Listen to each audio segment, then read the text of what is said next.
je viens encore donner des révélations de la part de Jésus-Christ. Alléluia. Je viens témoigner de la part de Jésus-Christ. Le Saint-Esprit, le Tout-Puissant, il m'avait donné des révélations sur notre artiste comédienne congolaise. Elle s'appelle Sila Bissalou. Elle est une comédienne. Alléluia. Elle est une artiste comédienne. Elle a aussi sa chaîne. Elle fait des films, de beaux films. Alléluia. Elle fait des films congolaises. Alléluia. Le Seigneur Dieu m'avait parlé sur elle. Le Seigneur m'a révélé beaucoup d'histoires. Alléluia. Et le Seigneur l'appelle à la repentance.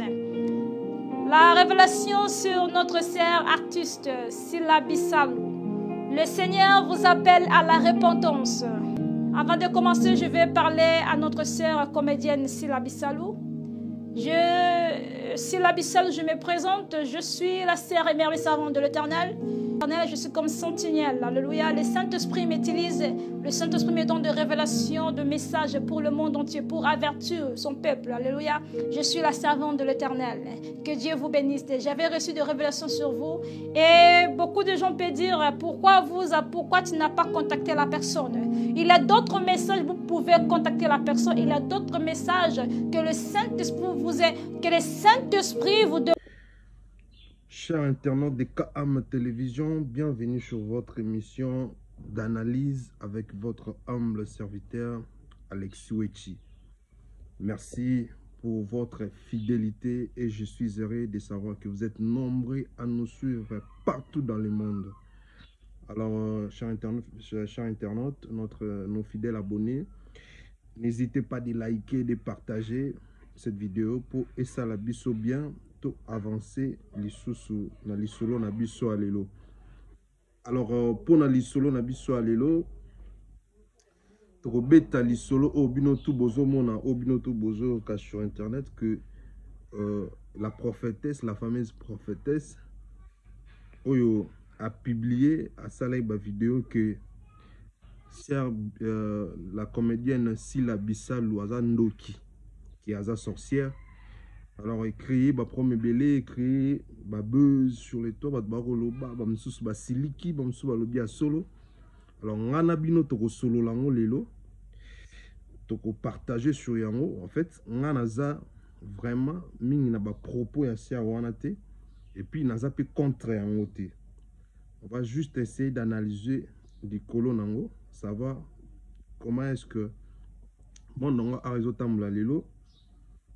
Parce que ce qui est vrai, bah comédien puis bah comédien à l'élo, bah côté vraiment trop na babilo wana, bah qui c'est tout ça.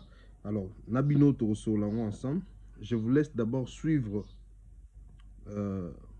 prophétie à prophétesse wana bo juger yango parce que na mamsu na otala boboye bah est-ce que ça solo te lokuta. Mamsu so tali anka bo mona ki o eza lokuta. Mamsu po so tali otali ka bo ba yo go zape ya solo ya nzambe pe banaka. Bota la vidéo là, et puis on revient tout juste après. Tout solo la sous je vous laisse suivre. Le Seigneur Dieu t'appelle à la repentance. Alléluia. Sila Bissalou. Le Seigneur Dieu Tout-Puissant t'appelle à la repentance. Le Seigneur, si le Seigneur m'a révélé de vous, parce que le Seigneur veut que je vous avertisse. Alléluia. Je suis comme sentinelle. Alléluia. Repentez-vous. Repentez-vous car les jours sont mauvais. Le temps est arrivé que les vrais adorateurs adoreraient que Père en esprit et en vérité. Le Seigneur vous appelle à la repentance. Notre artiste comédienne congolaise, Sila Bissalou. Le Seigneur vous appelle à la repentance. Repentez-vous, repentez-vous, repentez-vous. Repentez-vous, repentez-vous, repentez-vous, repentez-vous. Moi, je sonne que la trompette. Je ne veux pas que les sang tombent sur moi. C'est pourquoi je viens pour dénoncer les œuvres du diable. C'est pourquoi je viens donner des révélations de la part de Jésus-Christ. Que Dieu vous bénisse, bien-aimé. Je veux que vous me suivez dans les oreilles spirituelles. Trop jeune. Elle est déjà de l'âge avancé, mais elle veut toujours se paraître trop jeune. Quand je vis cela, je vis sa figure, c'était trop sale. Alléluia. Et après, le Tout-Puissant, tellement elle est bon, elle m'a réveillé encore. Mais quand le Seigneur m'a dit cela, je vis dans les yeux de la sœur. Je vis dans son œil. Les yeux, je vis, elle avait beaucoup de yeux dans un seul œil. Alléluia. Le Seigneur m'a montré son état d'âme. Quand le Seigneur m'a parlé qu'elle veut toujours se paraître trop jeune, non, j'ai vu son œil, c'était devenu tout noir. Dedans là-bas, j'ai vu son œil était devenu tout noir avec beaucoup, elle avait de cils. J'ai vu de longs cils, elle avait de longs cils. Et à l'intérieur de son œil, j'ai vu tous les boulets c'était devenu noir. Tout son œil, tout ici c'était devenu noir. Alléluia. À l'intérieur de son œil, c'était devenu tout noir. Et quand je vis cela, bien-aimé dans le Seigneur, en fixant mes yeux encore plus fort, j'ai vu, c'était devenu 4 boules à l'intérieur d'un seul œil. Oh! Bien-aimé dans le Seigneur m'a montré, si la Bissalou, elle a beaucoup de yeux. Elle a beaucoup de yeux. Si quelqu'un a beaucoup de yeux, bien-aimé, c'est la sorcellerie. Alléluia. Ce sont des pouvoirs de la sorcellerie. Alléluia. Dieu m'a montré un seul œil. Mais dans son œil, il avait 4 yeux. 4 yeux dedans. Dans un seul œil. Et par là, le Seigneur m'a enseigné que c'est la sorcellerie. Bien-aimés, quand nous regardons de telles histoires, bien-aimés, vous pouvez... Alors là, vous venez de suivre la vidéo de la prophétesse. En tout cas, vidéo on a des axes en tout cas. Tout à l'heure, je donne pas raison la prophétesse, Topétor, et puis naza ko confirmer, to ko affirmer o ya lobby pété, et pas si les pina ko lobate que si la coquille aux alango pété. En fait, na fongola ka maele na katsa makamwana, to fongola maele pe to pesa conseil toujours de to sala. Biso sala ka analyse to silisi to kei, to baksa na conseil. To sala ka analyse te pona côté la mutu to pona finga, mais to pesa pe na conseil o ça très important parce que bit analyse yango na. Analyse ça ko analyser ko bimisa ilo o ça vraiment il y a bien to pe ya solo o ba to ba koki ko capter. Et ça l'a bien. Kubana na prophétesse soana. Tubani non na axe ya prophétesse. Prophétesse, ce qui vraiment osa vraiment prophétesse. Tant yo moni révélation en bongo. Bien que dans ma vidéo nous olobake, et ça na ba révélation sur le en public. Oui. Au cocu au en public, mais au bombi combo quand même. Après au sali ba effort, au luki la concernée au solo linae et ce que robo ya au luki ba proche na yo solo lina bango ou famille nae bato ba koki ozana possibilité à convaincre e andi mama kamwana ce qui est solo pour se repentir ndengo zo linga se repentir. Alors na ebité mambonga nzambe ya lelo ko kende ndenge nini prophétesse yo ko lekana te boko ibisa biso ke ezana blo mususu balobaka toujours en public. Oui. N'habite kokosi. Okoki va peut-être en public pour nous fortifier, pour nous repérer ça peut conseil na batu misusu au bazana kata mambango peut-être bako changer. Comprendre. Mais il y a autant à combat mutu bongo déjà ils a ko salir yé. Tant yo autant à combat mutu ke oh azali service la bisalu hey boy namoni boy pana hey azana kindoki service la bisalu azana 4 misu de obi mse pena ndoki o soka za bina na mobala ko kima ba ndeko ne pe msu ba ko koma pe méfiant na ye pona makambo lobi est-ce que zo ba grandeur makambo yo lobi na vie ya mutu wana omoni ba en public hein ba na bango na ba vie privée te ba après ya ko subir tout mais et affecter à peu bango. Il faut qu'on se rende compte aussi na makamwana. Des fois mam su to lobaka, des fois mam se comme la bango et affecter ka vie na bango yo mona et artiste et belé surtout ya basi baba la raté pourquoi? Parce que maman mba boye kaka. Parce que yebi sangai a na fiancé mon boye. Fiancé on a eu qui mam oh. Oui musa robeta on kara. Mais coïncidence maman be ko sala mapé par rapport mam yo lobby a confirmant du coup à kimipe. Ba oba oyana etkali bongo komyo aka moi ça ba kisi surtout que na monde tête on est to ebiki ba tebe ba kota banda ko ba kisi tout ça to lobelonka a. Pour la prophétesse, il a fallu au salango ata anonyme. au lobby au pesi conseil ndenge oti koloba na ndenge so ba langue na yo wana ba boche soki ba nini ba wana osali yango mais obombi quand même kombo ya mutu oyo soki soi-disant azandoki ya solo. Est-ce que ndoki soki vraiment au lobby ndenge oti koloba wana pena na TV ndenge au lobby wana et tu crois vraiment que ndoki on va changer? Est-ce que vraiment, ce qui attend dans question, tu penses qu'on s'est repenti pour que non? De un, avant que tu le bon, peut-être qu'on met derrière pour ça atika. Mettons le bon comme réticente. Un sang atika ni batbaye batte, un sang s'est repenti puis na moment au mettons yo lobby ka ba lo no tu le bon TV na comme réticente. Ba prophète amikolo bozana ndenge ni nazo comprendre binote ba prophète na ba prophétesse surtout mikolo ba prophétesse bo tombo ki na niveau mo sangana te bino mo comme ça nzambe nze muninga na bino na comme si nzambe na camarade bino donc vous commencez à faire des choses mambo nzambe na ba ndenge na bino mo boye na ba façon na bino mo boye auto ko comprendre te okoza ozana même sous prophétesse à solo mais pour na ngana comme jo douter pour na action no sali. Tu ne pouvais pas faire ça.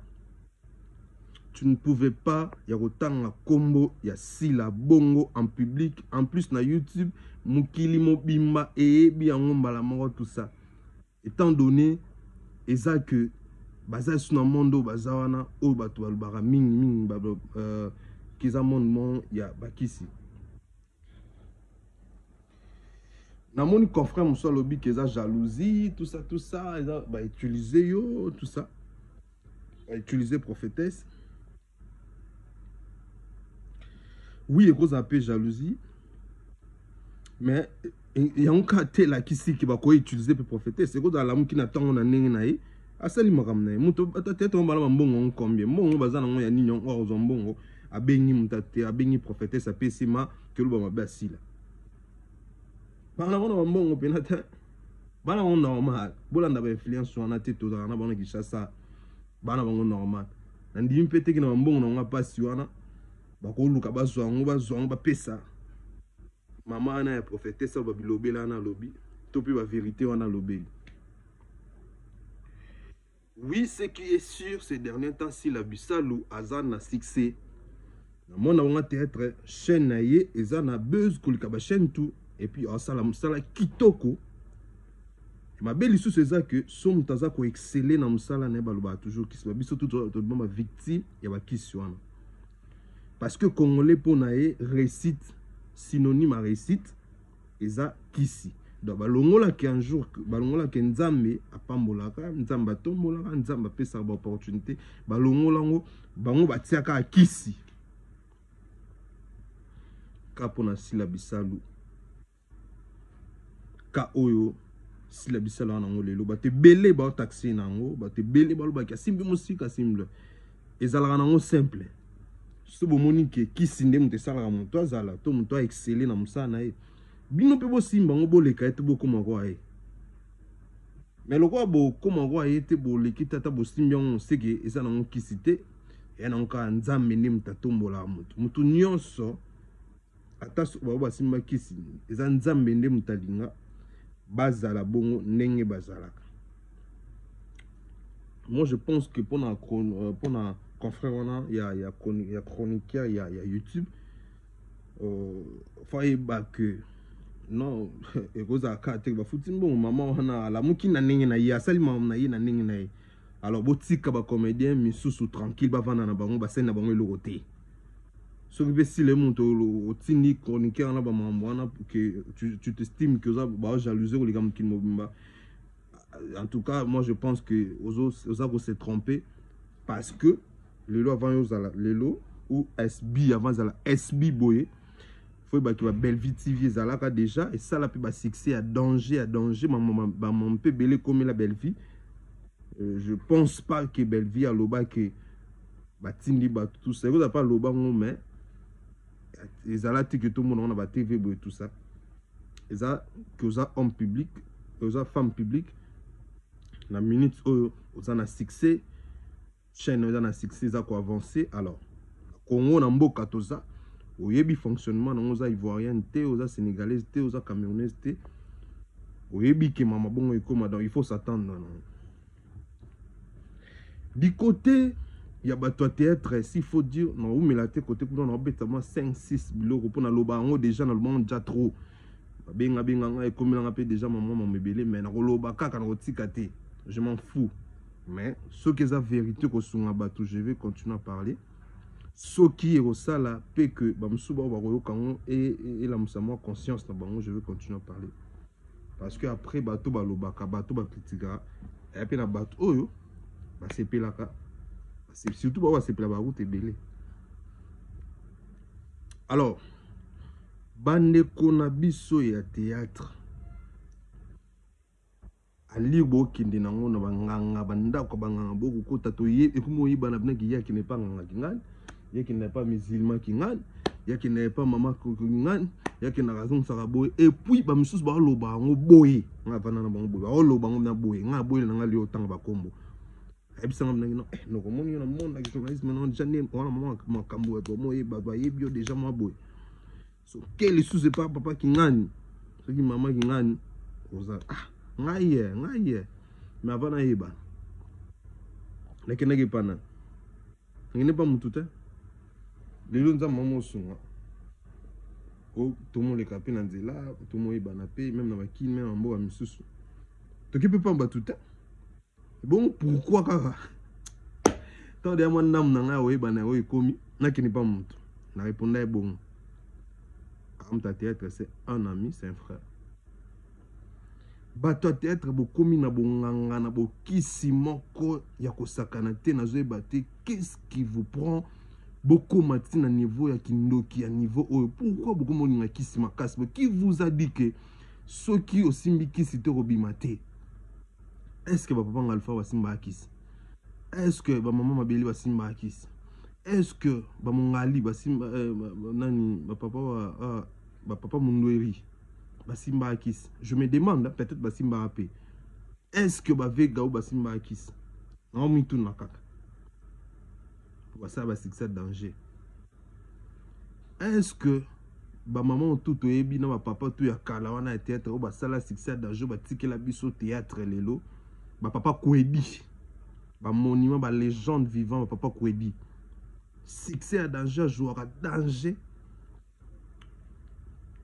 Les lois côté dans le ministère de la Culture. Est-ce que papa on a basimba ka kisi pour les lots bino tuboko maka banzela banganga boye bina ba prophète banganga yo mo epena ke mo prophète non qui pas ni azanganga na mbenga prophète et puis ozo betela ngali soki mon prophète na azani nganga mais azana prophète pour tout ça donc oyebi yango très bien mo kende. Est-ce que vous pensez à votre avenir? Bota bato tout na monde na bino basimba bakisi wana bota no ba vie na bango ndeza. Et vous allez se rendre compte que ba vie na bango eza bien te. Des fois baba stabilité ya basi bana mibalité ba mikolo me ba balate ya mibali ba bongo ko monika koto donc vie neka bon stabilité boy bamso mona sala succès après 2 ans succès fiu asili si apika bongo et l'autre ata même so moi vi maman livre benga ya zalana maman livre manine mais après kaka 2 ans 3 ans asili au mona comme dans bongo merci mai kisit il faut que kisango échanger bon ça y a la stable na famille na ye azala bien toujours tout ça na vie soki ozosaka musala na yo bien yebake quoi qu'il arrive nzambe ya kotombola yo ata 18 ans nzambe otombolo et puis faut yeba lisusu ke eloko nyonso na vie esengaka patience pe travail. C'est-à-dire qu'il faut beaucoup travailler, il faut avoir la patience na eloko osala. Eloko nyonso so sala ngo bien et que so wumeli yebake simbaka. C'est-à-dire qu'il faut oumela non na métier, et loko ozali, il faut oumela non. Né non mon ba jeune garçon, ba jeune fille, musuba ba tête calamité. Topé na ba domaine na biso avec journaliste de calamité mais alimba la moko pou mukiba yeba. Donc olinga wana na ki envula wana Ok, no simba bisimba simba et puis aussi non le côté na kalabadondo bela trop liboma. Le ba comprenant que bomba tongo banga liboma. Bomba ka ki ba bendo ba étoile ba bendo ba silicio ba peso comme moi bisengo à 2 ans 3 ans. Tant à 3 ans les kabo comme tinate. Tinate vraiment. On est tinate. C'est-à-dire mutumo te autant le sous. Puis mutumo autant considérer nga yebe belé et ba journaliste ba ba kiss ba sala ba succès na mboko ba kuma ba lokote na yebe belé ba théâtre o ba sala ba succès ba komi ba lokote ba subi ba kinda déjà na koma ba lokote na yebe belé ba instable ibal balinga bango age avanira 2-3 mois kimi 6 mois les mbongo ni 6 mois ina kimi ali ba mbongo ne ba nino wana et mibali pareil na kota ba mibali alingi ba sapote belé. Maintenant, après on a quelqu'un bon tinate. Donc, bateau to na bino misala ya TV. Bateau to na bino dans la carte monde art.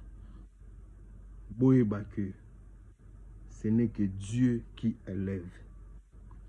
Et ce n'est que Dieu qui fait en sorte que ton nom soit cité partout dans le monde, dans ta communauté, aussi dans la communauté moussous. Et ce n'est que Dieu qui fait ça. Nzambe asala mututu azala bien sûr. Il suffit que vous respectez les principes, la nature, la vie. Travailler, et exceller dans le salon. Il faut travailler dur. Il faut avoir la patience. Il faut avoir la sincère. Et s'il lit, et Dieu va t'élever et tu verras la bonheur. Et tu verras le bonheur. Bonheur quoi accompagné partout. Et surtout qu'il faut aller moto et vraiment nzam. Vous êtes musulmans, catholiques, groupe prière, église nyonso, mais vous avez la sincérité topé na nenga bosolo au comment la gloire à nzam. Msala no ekende bien, au avancer, au succès, tout ira bien. Ce n'est pas la peine. Il y a un papa, on a un marabout, un musulman, boye babanda ko bangange belé. Atabinote bana, no bobo tabo tira bango héritage ni. Bo tiki la bango héritage nini parce que les monde spirituel, ils ont la carte bon monde spirituel landa na ba génération. Pensez au moins à vos enfants. Ce peut ba pour mini peut ba botate entre baton théâtre surtout à Bassi. Et surtout à Bassi ouais.